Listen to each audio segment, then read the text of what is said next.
Good afternoon, dear students. Welcome to the ज्ञान board. I am Gopal कर. चलिए हम कल का अपना एक्सरसाइज कंटिन्यू कर लेते हैं. कल अपन 3.3 के क्वेश्चन 3 को कर रहे थे और उसमें हमने 4th क्वेश्चन तक कर लिया था. अब हम 5th क्वेश्चन पढ़ेंगे. 5th क्वेश्चन भी अच्छा क्वेश्चन है. क्वेश्चन 3 का 5th question class 10 NCERT maths exercise 3.3. Question 5th क्या कह रहा है देखिए. क्वेश्चन 5th कह रहा है if fraction becomes 9/11 if 2 is added to both the numerator and denominator. एक फ्रैक्शन है कोई भी एक फ्रैक्शन है. सपोज a/b एक फ्रैक्शन हो गया.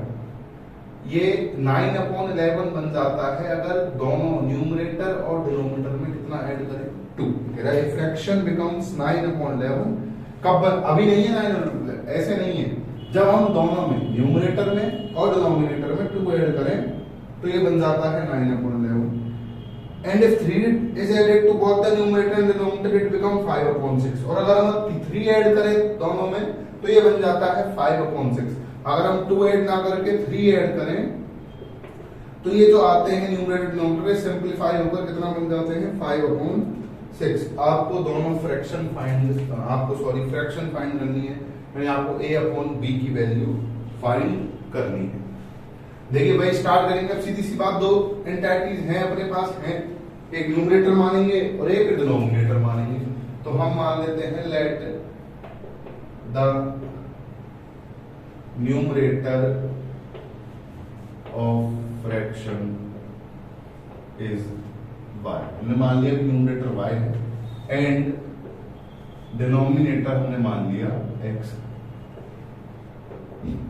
सॉरी न्यूमरेटर को x लेते हैं बस जनरल लैंग्वेज. तो डिनोमिनेटर इज y.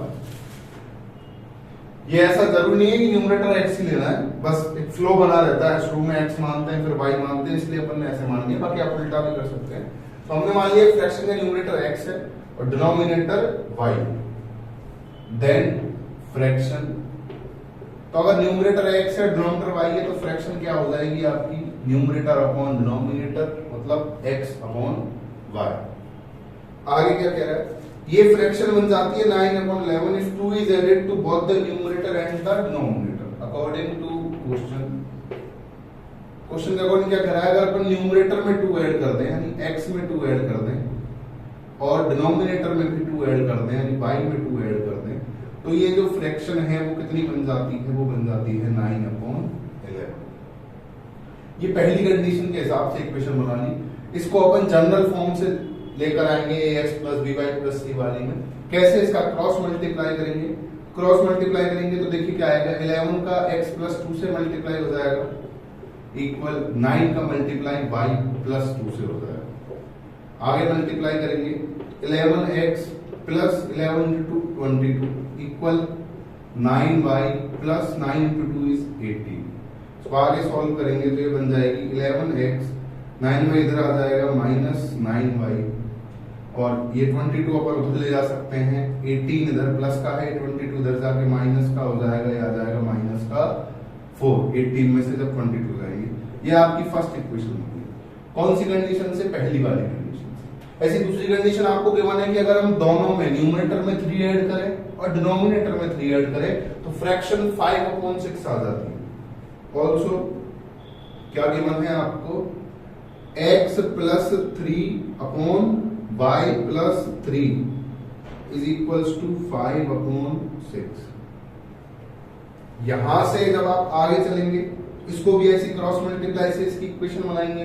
क्या इक्वेशन बनेगी देखिए. 6 का मल्टीप्लाई x + ऐसे क्रॉस मल्टीप्लाई होता है. ऐसे 6 का मल्टीप्लाई हो जाएगा x + 3 से इक्वल 5 का मल्टीप्लाई हो जाएगा y + 3 से. 6 × x + 3 + 5 × y + 3. इसको आगे सॉल्व करेंगे बन जाएगा 6x + 6 × 3 18 इक्वल 5y + 5 × 3 15. यहाँ से आगे चलेंगे अपन तो ये इक्वेशन बन जाएगी आपकी 6x यहाँ रह जाएगा -5y इक्वल 15 में से 18. ये 18 उधर जाके माइनस हो जाएगा 15 में से और यहाँ रह जाएगा -3. ये आपकी दो इक्वेशन ऐसे बन जाती हैं जहां से अपन आगे अपना क्वेश्चन इन दोनों इक्वेशंस को सॉल्व करते हुए करेंगे. सबसे पहले जरूरी है कि आप ये दो प्रॉपर कंडीशनों से दो इक्वेशन बनाएं। तो यहाँ जो कंडीशन थी उनके अकॉर्डिंग अपन ने इक्वेशन बना। अब हम वही सब्स्टिट्यूशन मेथड लगाएंगे, किसी एक इक्वेशन से वैल्यू उठाकर दूसरे में पुट करेंगे। तो हम इक्वेशन 2 से वैल्यू लेते हैं या इक्वेशन फर्स्ट से। इक्वेशन फर्स्ट से हम x की वैल्यू, देखिए यहाँ दोनों इक्वेशन लगभग कोई इजी नहीं है, दोनों में आपको कॉम्प्लिकेटेड ही वैल्यू आएगी पुट करने के लिए, तो आप कोई सी से पुट कर सकते हैं। तो हम इस वाली इक्वेशन से पुट करेंगे। तो आप क्या करेंगे, सब्स्टिट्यूटिंग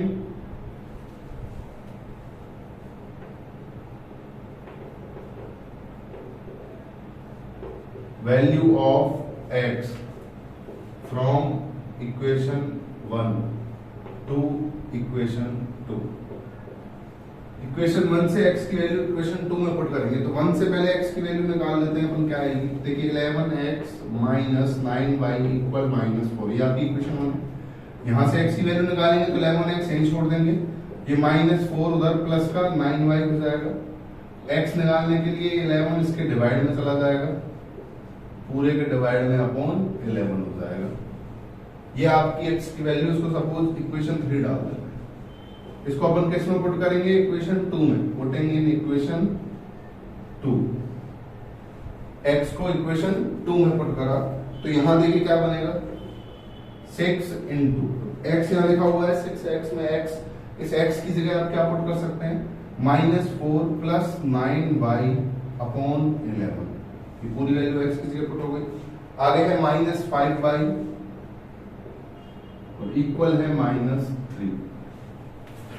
इसको आगे अब हम सॉल्व करेंगे, इसको आगे जब हम सॉल्व करेंगे तो देखिए अब यहाँ नीचे 11 है और यहाँ 6 है, 6 और 11 आपस में कैंसिल आउट नहीं होते, तो आप पहले 6 का अंदर मल्टीप्लाई कर दीजिए या इससे पहले 6 का यहाँ मल्टीप्लाई कर लो इन दोनों में, फिर हम आगे का स्टेप करेंगे। तो क्या आएगा देखिए, 6 इंटू -4 करेंगे तो -24 आएगा, प्लस 6 इंटू 9y करेंगे तो 54y आएगा, अपॉन में ये 11 रहेगा, ये इस ब्रैकेट का पहले अपन ने मल्टीप्लाई, आगे -5y रहेगा इक्वल टू -3 रहेगा।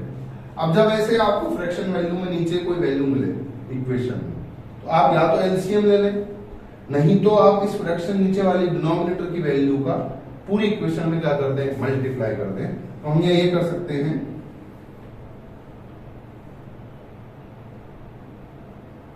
Multiply by 11 on both sides, दोनों तरफ अगर अपन मल्टीप्लाई करेंगे 11 से तो देखिए क्या बनेगा, ये बन जाएगा 11 इंटू, हम पूरी इक्वेशन में दोनों तरफ LHS और RHS में सेम काम कर सकते हैं। तो हम यहाँ भी LHS वाले पार्ट में भी 11 का मल्टीप्लाई करेंगे और RHS में भी 11 का मल्टीप्लाई करेंगे। कैसे करते हैं, हर टर्म में करते सब। तो पहले इस वाली टर्म में हम पूरी में 11 का मल्टीप्लाई, तो ये पूरी टर्म है ब्रैकेट की, इसके पूरे के मल्टीप्लाई में 11 लिख दिया, और ये ब्रैकेट वाली टर्म एज इट इज दोबारा लिख दी 54y अपॉन 11 लिख दिया, माइनस इसमें अलग से होगा ऐसे 11 इंटू 5y अलग कर दिया, इक्वल इसमें 11 का मल्टीप्लाई RHS में एक ही टर्म है, ऐसे हर टर्म में 11 का मल्टीप्लाई हो गया। आगे देखिए यहाँ भी 11 से 11 कैंसिल हो जाएगा, तो यहाँ बचेगा -24 प्लस 54y, इधर -55y इक्वल माइनस का 33। इसको आगे अपन सॉल्व करेंगे, -24 प्लस 54y में से माइनस के 55y जाएंगे तो माइनस का y बचेगा इक्वल टू माइनस का 33। यहां से हम y निकालेंगे तो y को उधर ले जाते हैं, 33 इधर आ जाएगा, माइनस का 24 है ये, तो माइनस का 33 इधर आएगा तो प्लस का 33 इक्वल माइनस का इधर जाएगा तो प्लस का y, 33 में से 24 जाएंगे तो आपके 9 बच जाएगा, तो y आपका आ गया 9। ये आपकी वैल्यू आ गई y की। अब हम इस y की वैल्यू को पुट कर देंगे, किसी भी इक्वेशन में पुट कर देंगे हम y की वैल्यू को, हम 3 में पुट करेंगे सीधे, जिससे अपना इजी काम हो जाए। यहां कर देता हूं इसको, putting y equal 9 in equation 3। Equation 3 में y की वैल्यू 9 पुट करेंगे यहाँ पर, तो x इक्वल आ जाएगा -4 प्लस 9 इंटू y की जगह 9 अपॉन 11। यहां से x इक्वल आ जाएगा -4 प्लस 9 इंटू 9 आपका कितना हो जाता है 81 अपॉन 11। आगे करेंगे इसको x इक्वल 81 में से 4 जाएंगे, 81 में से अगर आपका 4 जा रहा है तो बचता है 77 और अपॉन में आगे है 11, इससे x की वैल्यू आगे आ जाती है 7। ये आपकी y की वैल्यू आ गई 9 और x की वैल्यू आ गई 7। y की वैल्यू आ गई 9 और x की वैल्यू आई 7। तो यहां से आपकी फ्रैक्शन क्या आ जाती है 7 अपॉन 9। सो फ्रैक्शन इज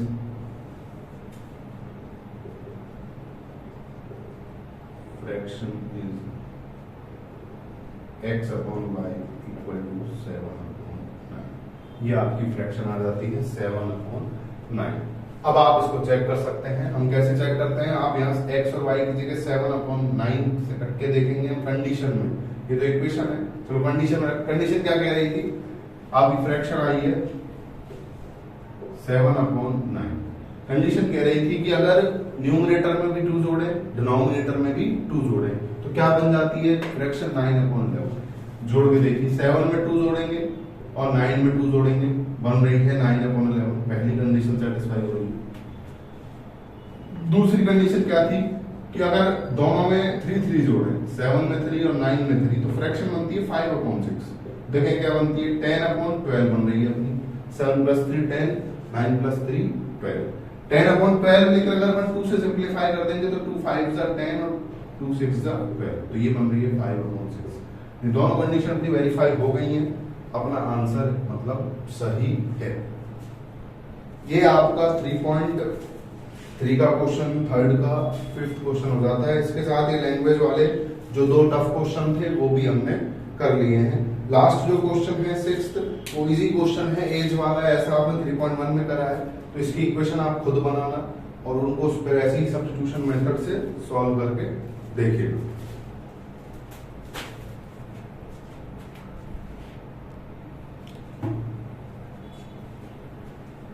चलिए अब हम अगला मेथड पढ़ेंगे, एक्सरसाइज 3.4। जो अगला अलजेब्रिक मेथड है, हम सब्स्टिट्यूशन को पढ़ चुके हैं। अगले मेथड का नाम है एलिमिनेशन मेथड। उस मेथड को हम कहते हैं एलिमिनेशन मेथड।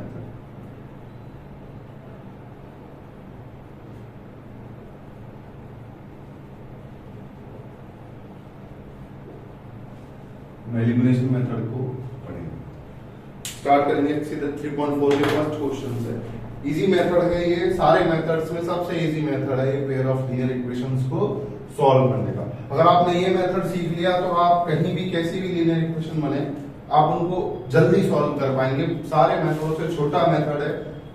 सबसे पहले अपन स्टार्ट करेंगे 3.4 का फर्स्ट क्वेश्चन आपसे कह रहा है solve the following pair of linear equation by elimination method and the substitution method। आपको लीनियर इक्वेशन का पेयर गिवन है, आपसे वो दोनों मेथड से सॉल्व करवा रहा है, एलिमिनेशन से और सब्स्टिट्यूशन से। सब्स्टिट्यूशन आप खुद पढ़ चुके हैं पहले, तो वो आप खुद करके देखिएगा। जो नहीं हो आप कमेंट कर सकते हैं, सब्स्टिट्यूशन से अगर नहीं हो।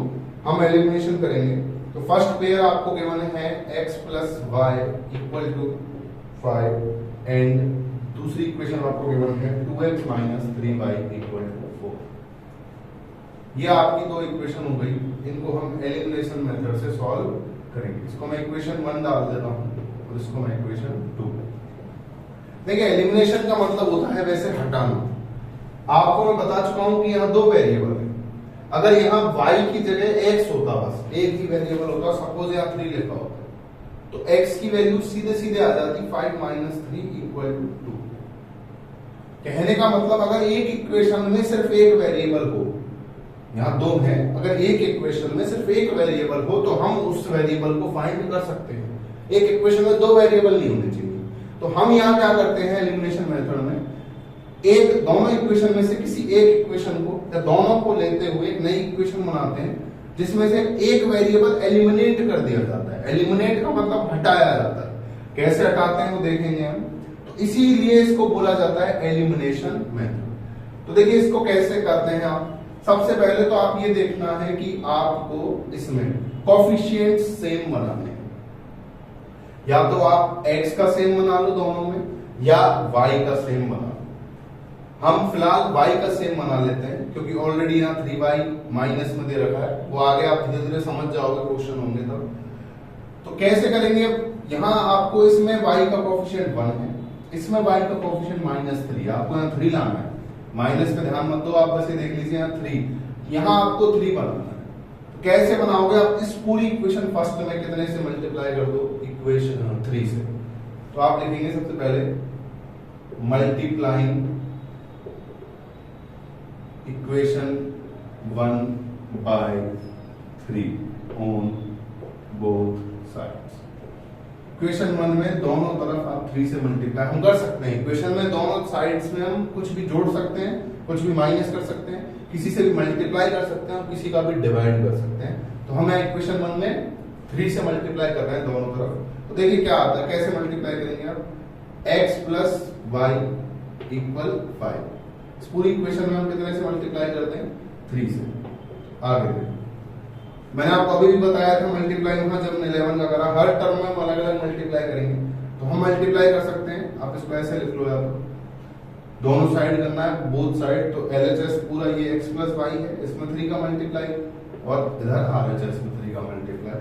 तो यहाँ क्या बन जाएगा, देखिए 3x प्लस 3y, हर टर्म में होना जरूरी है, इक्वल टू ये कितना हो गया 50। इसको आप इक्वेशन क्या डाल दो, 3। अब हम इस इक्वेशन में देख पा रहे हैं कि यहाँ y का यहाँ कोफिशिएंट भी 3 है, यहाँ -3 है, डिजिट लेकिन दोनों की सेम हो गई। इक्वेशन 2 से अब हमने मैच कर दिया।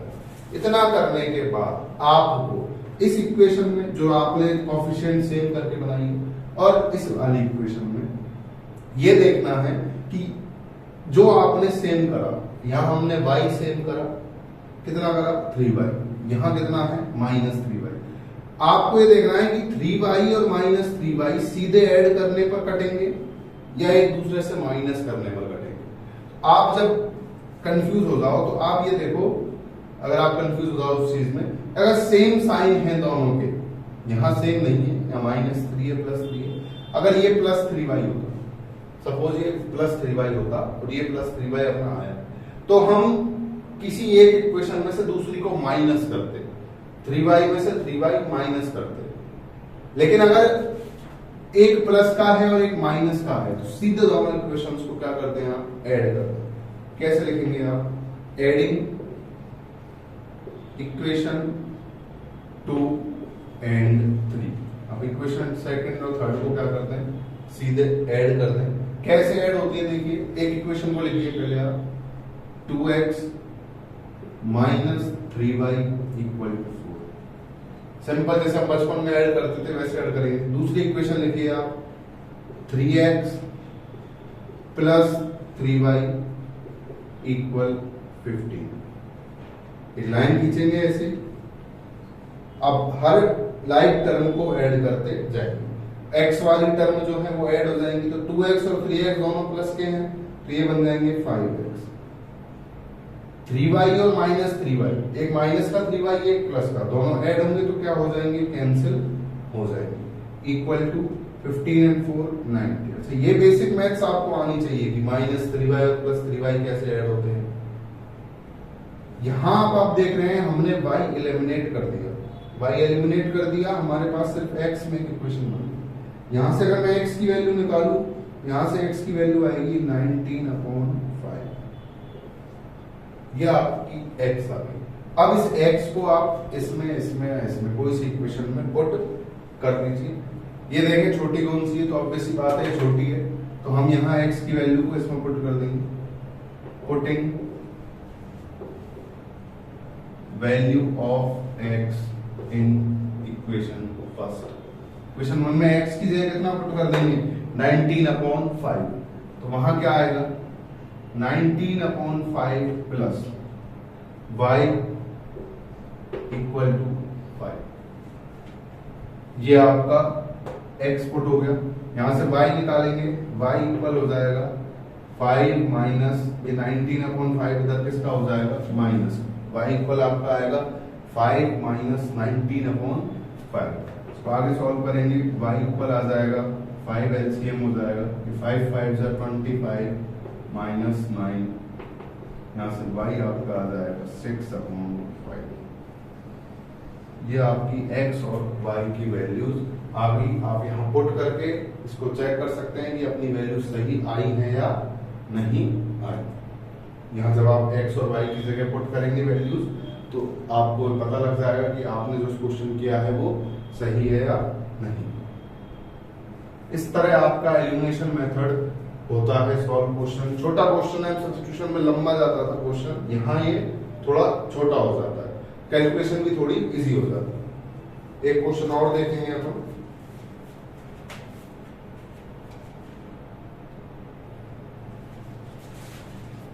नेक्स्ट अपन फर्स्ट का थर्ड क्वेश्चन देखेंगे।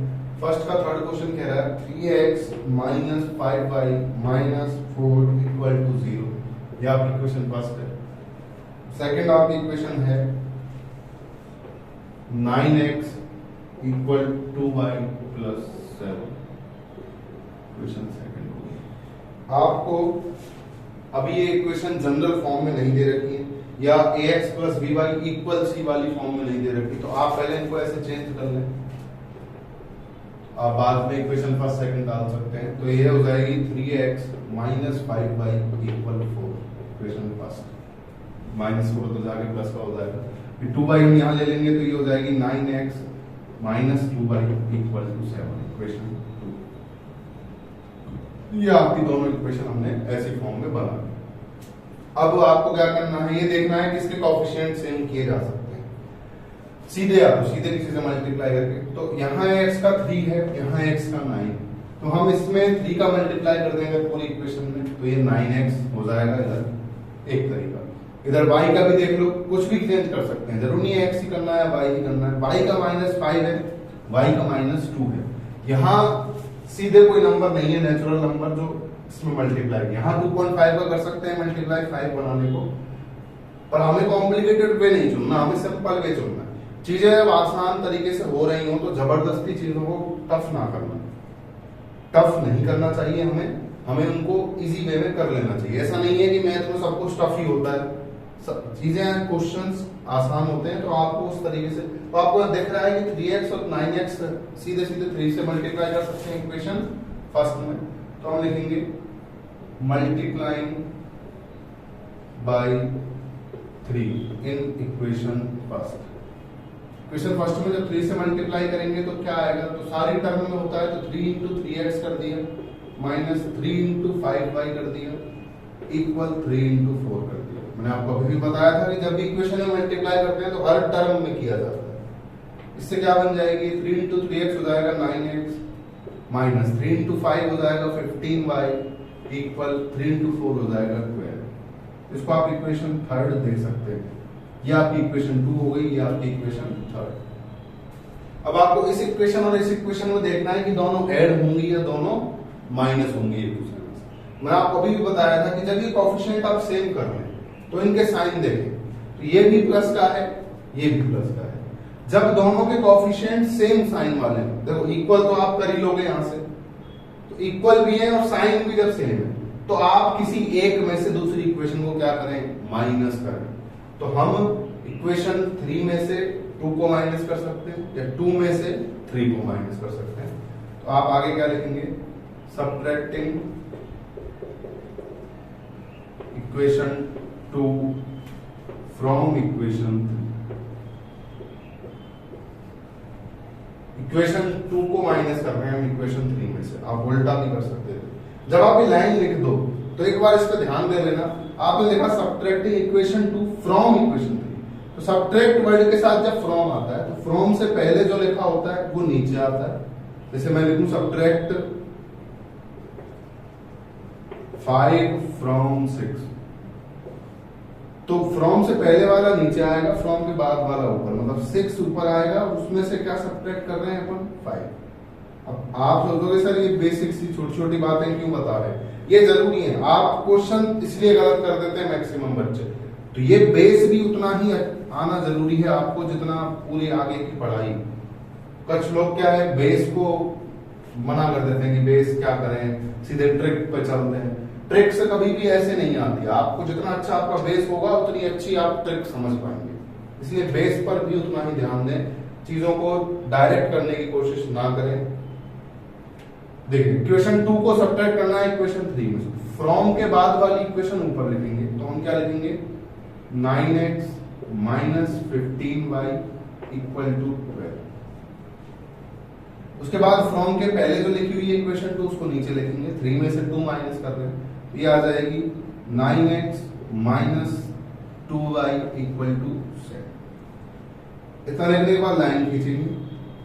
अब एक चीज और यहां ध्यान रखनी है, जब इक्वेशन क्या कर रहे हैं वो सब्ट्रैक्ट कर रहे हैं, ऐड में वो बात नहीं थी, सब्ट्रैक्ट में क्या कर रहे हैं, नीचे वाली जो इक्वेशन है इनके साइन चेंज होंगे, इनमें जो टर्म है इनके साइन चेंज होंगे।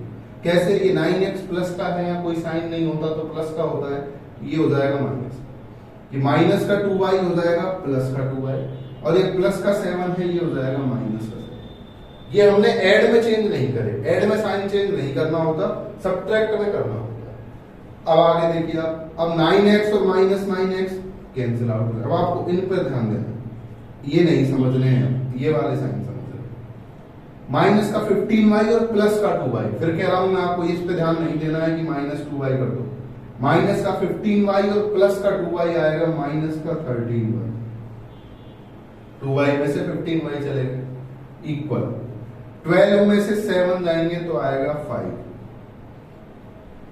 यहां से आपकी y की वैल्यू आ जाएगी आगे y equal to 5 upon minus का 13, जिसे हम लिख सकते हैं माइनस का 5 अपॉन 13। ये आपके किसकी वैल्यू आ गई, y की वैल्यू। इस y की वैल्यू को कोई सी एक इक्वेशन में पुट कर देंगे, 1 2 और 3, तीनों में से किसी भी इक्वेशन में, इसी में पुट कर लेते हैं 2 में, putting y equal to minus 5 upon 13 in equation 2।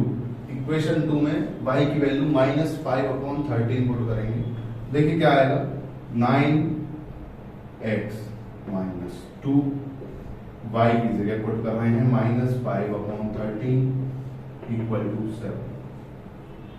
आगे देखिए 9x, अब ये माइनस का और ये माइनस का, मल्टीप्लाई में ब्रैकेट लगा हुआ है, 2 इंटू वाई का यहाँ क्या है, मल्टीप्लाई है, तो ये माइनस माइनस प्लस आ जाएगा, माइनस इंटू माइनस, 2 5 जा 10 अपॉन 30 इक्वल टू 7।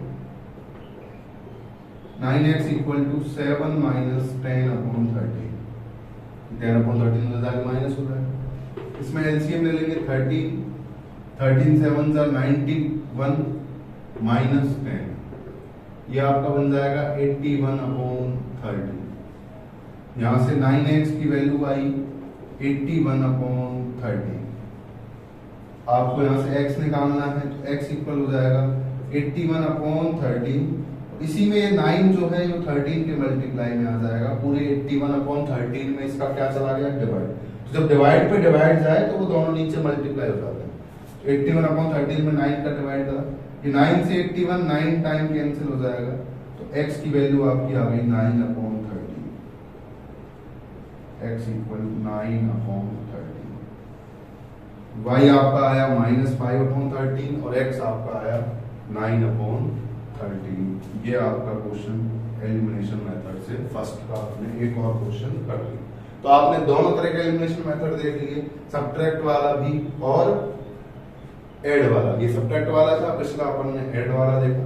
बाकी जो 2 क्वेश्चन मैंने फर्स्ट में छोड़े हैं उनको आप करके देखना। और इसमें एक चीज और आती है जो नो सॉल्यूशन वाला केस है या इनफाइनाइट सॉल्यूशन वाला केस है। अभी हमने जो करा है वो यूनिक सॉल्यूशन है, दोनों क्वेश्चन में यूनिक सॉल्यूशन आए थे। तब क्या होगा जब पेयर ऐसे आ जाए कि नो सॉल्यूशन वाला पेयर हो इक्वेशन का या आपका इनफाइनाइट सॉल्यूशन वाला पेयर हो, उस केस को अपन नेक्स्ट क्लास में डिस्कस करेंगे कि कैसे एलिमिनेशन मेथड में वो केस हम डिसाइड करते हैं कि नो सॉल्यूशन वाला है या इनफाइनाइट सॉल्यूशन। चलिए आज की क्लास यहीं खत्म करते हैं, कल की क्लास में